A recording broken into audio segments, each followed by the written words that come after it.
సురేష్ పట్టుకో, అందరూ పట్టుకొని మంగాలు పట్టుకున్నా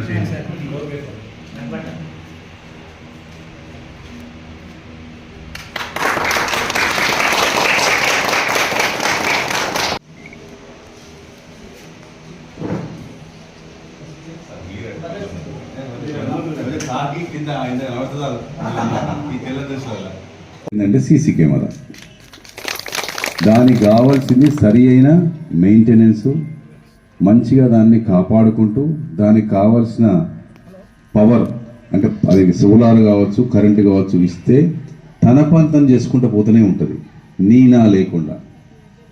అది అన్ని రకాలుగా మనకు ఉపయోగమవుతుంది. అటువంటి ఉపయోగకరమైన ఆ సీసీ కెమెరాను పెట్టుకోవాలని చెప్పేసి అందరికీ ఆలోచిస్తుంది, కానీ పెట్టి చూపించేది ఆచరణలో పెట్టే చాలా కొద్ది మందే.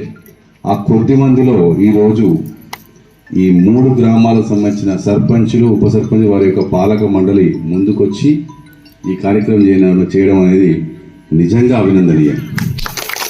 అంతకంటే ముందుగా మిమ్మల్ని ఒకటి కోరుకుందాం అనుకున్నాను. మీరు ఓకే అంటే చెప్తా, ఓకేనా? ముందు మీరు నన్ను క్షమించాలి, ఎందుకంటే నేను ఆలస్యంగా వచ్చిన. నిజం ఆలస్యం కారణం ఈరోజు ముందుగా మీ అందరికి నేను ఒక విషయం చెప్పాలి. అశోక్ మాటల్లో పడిపోయి కన్ఫ్యూజన్లో నేను మొదలుపెట్టిన. గట్టిగా మాట్లాడండి. అందరికీ ఈరోజు మా గొప్ప వ్యక్తి మన డాక్టర్ భీమ్రావ్ బాబాసాహెబ్ అంబేద్కర్ గారి యొక్క జన్మదిన సందర్భంగా పేరు పేరున అందరికీ శుభాకాంక్షలు, అభినందనలు తెలియజేస్తాను. ఆ మహానుభావుడి యొక్క ఆలోచనతోని, ఆ మహానుభావుడి యొక్క కృషితోని ఏర్పాటు కాబడ్డ ఈ వ్యవస్థలో నేనొక మనిషి.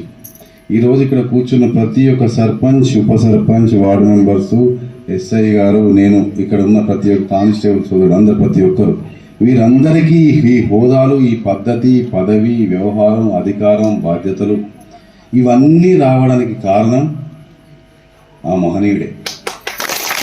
ఆ మహనీయుడు భారత రాజ్యాంగం తయారీలో కీలక పాత్ర పోషించి చెక్కు చెదరని భారత రాజ్యాంగాన్ని తయారు చేయడంలో అన్ని రకాలుగా పాత్ర పోషించిన మహనీయుడు యొక్క జన్మదిన సందర్భంగా నేను ఈరోజు చాలా చోట్ల విగ్రహాలకి పూలదండలు వేస్తూ వారితో మాట్లాడుతూ ఈ మండలం ఇక్కడ రావడం 4వ మండలం. ఈరోజు కమలాపురం మొదలు పెట్టుకుంటూ అన్ని తిరుక్కుంటూ ఇక్కడ వచ్చాను. అందుకే ఆలస్యమైంది.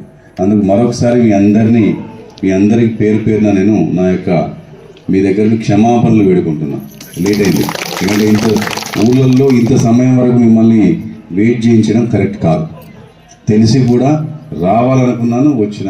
మన సురేష్ ఎస్ఐ గారితో అన్నాను చాలా రోజులే, ఆయన కెమెరాలో రమ్మని ఆయన అంటున్నాడు. నేను అంటే లేదు, అక్కడ ఒక ఊళ్ళో నేను అక్కడ అందరితో ముచ్చట మాట్లాడి కొంచెం మనస్ఫూర్తిగా వాళ్ళతో 4 మాటలు మాట్లాడి వాళ్ళతో కూడా 4 ముచ్చట్లు తెలుసుకొని వాళ్ళతో కొంచెం ఉండి వాళ్ళు పెట్టే ఇంతంత రొట్టె బుక్కో ఏదైనా పెడితే తింటానయ్యా అన్నా కదా అనుకున్నా.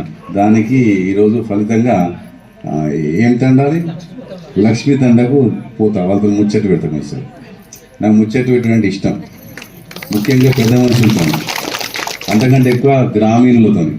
ఎందుకంటే నా యొక్క నేపథ్యం కూడా గ్రామీణ నేపథ్యం కాబట్టి నాకు గ్రామీణులన్నా, గ్రామీణ వాతావరణం, గ్రామాలన్నా ఇష్టం. ఎందుకంటే మన గ్రామాలే పట్టుకోమలు. మన దేశానికి స్వరూపం రావడం కోసం వేల సంఖ్యలో ఉన్న గ్రామాలే. అటువంటి గ్రామాలలో దాదాపు 30 ఏళ్ల క్రితం ఈ శాలపల్లి గ్రామం గ్రామ పంచాయతీగా ఆవిర్భవించింది. 30 ఏళ్ళైంది. 30 ఏళ్ల కింద గ్రామ పంచాయతీగా ఆవిర్భవించింది. దానికి అనుబంధంగా ఉన్న మిగతా తండాలు కూడా గ్రామ పంచాయతీలుగా ఈ మధ్య కాలంలో ఆవిర్భవించినాయి. ఇక్కడ చూస్తే అందరూ యువకులే, ఎటు చూసినా యువకులే.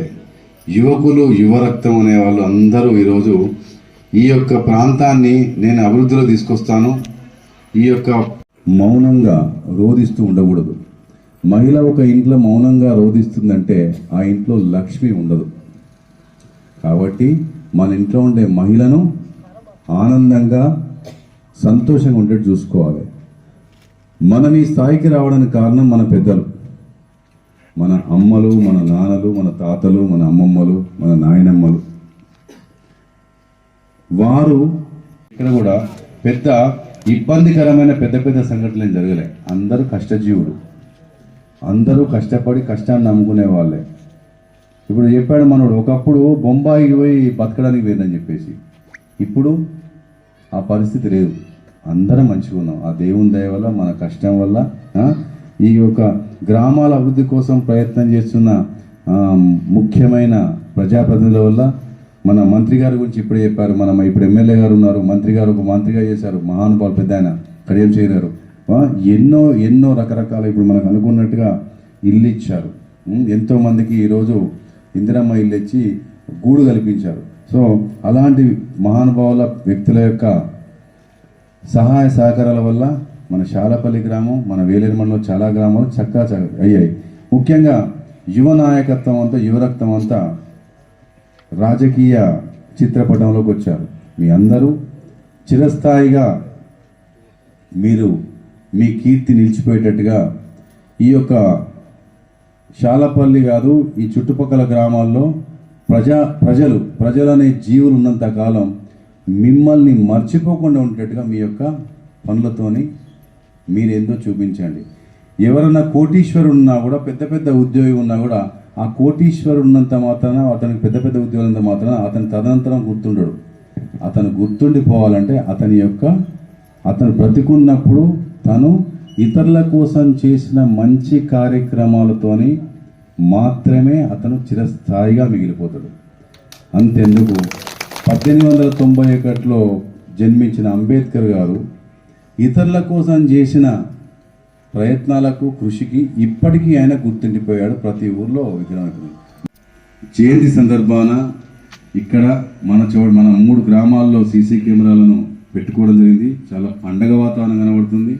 ఈ యొక్క పండగ వాతావరణం ప్రతి ఇంట్లో ప్రతిరోజు ఉండాలని చెప్పేసి మనస్ఫూర్తిగా కోరుకుంటూ, ఆ పండగ వాతావరణం క్రియేట్ చేయాల్సిన బాధ్యత ఇక్కడ ఉన్న మీ అందరూ మీదేసుకోవాలని.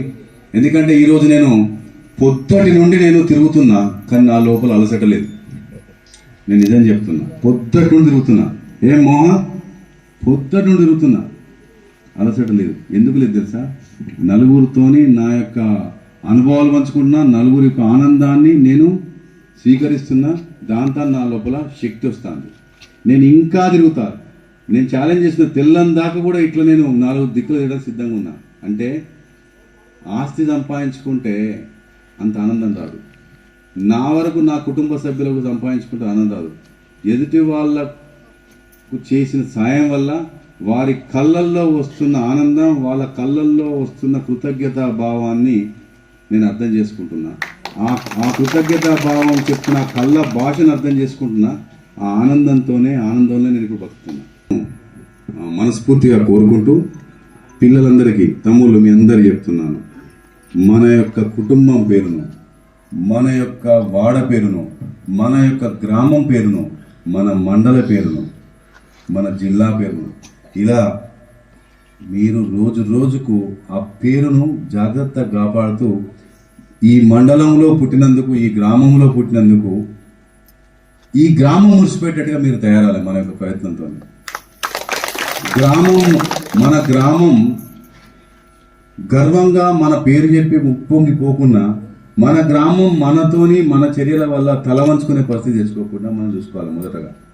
కాబట్టి గ్రామం ఇబ్బంది పడే, కుటుంబం తలదించుకునే పరిస్థితి చేయకుండా, కాస్త ఏమైనా అక్కరకు రాని అలవాట్లు ఏమైనా ఉంటే పిల్లలు, ఇట్స్ మై రిక్వెస్ట్, వద్దు. ఎందుకంటే మనిషే మహానుభావుడితాడు, మనిషే దేవుడంతగా కొలవబడతాడు. అటువంటి దేవుడంతగా కొలవబడే మనిషి ఎందుకు అక్కర రాని పరిస్థితుల్లో మన యొక్క మానవ జన్మను చేసుకోవద్దు. కాబట్టి జాగ్రత్తగా ఉండండి, మంచి ఆరోగ్యంగా ఉండండి, మంచిగా చదువుకోండి, మీకు నచ్చిన రంగంలో ఉన్నత స్థాయికి రండి. మీకేమన్నా అవసరం పడితే ఎప్పుడైనా మంచిదే, సురేష్ సార్ కలవండి, నన్నైనా కలవండి, ఎప్పటికీ ఎల్లవేళలా అందుబాటులో ఉంటారు. మీరందరూ మంచిగా ఉండాలి, మీ కుటుంబాలు చల్లగా ఉండాలి, మీరందరూ హ్యాపీగా ఉండాలి, మీ అందరికీ ఎలాంటి ఇబ్బంది జరగద్దని చెప్పేసి మనసారా కోరుకుంటూ, ఈ యొక్క 5 ఏళ్ల భవిష్యత్తుని మీరు అప్పచెప్పారు కాబట్టి వీళ్ళు బాధ్యతను 100% మోస్తారని చెప్పేసి నేను మనస్ఫూర్తిగా నమ్ముతున్నా, నిజంగా నమ్ముతున్నా.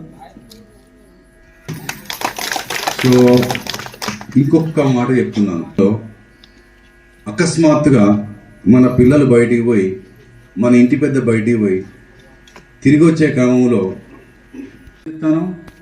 బెదిరిస్తాను, మందలిస్తాను, కోప్పడతాను, తిడతాను, అయినా అయినకపోతే ఫైన్లు ఎత్తాను, ఇంకా అయినకపోతే ఏం చేస్తాను, బండి తీసుకొచ్చి పోలీసులు పెడతాను, ఇంకా అయినకపోతే ఏం చేస్తాను, కోర్టుకు పంపుతాను, జైలుకి పంపుతాను. మీతోని తిట్ల పడుకుంటా వాడు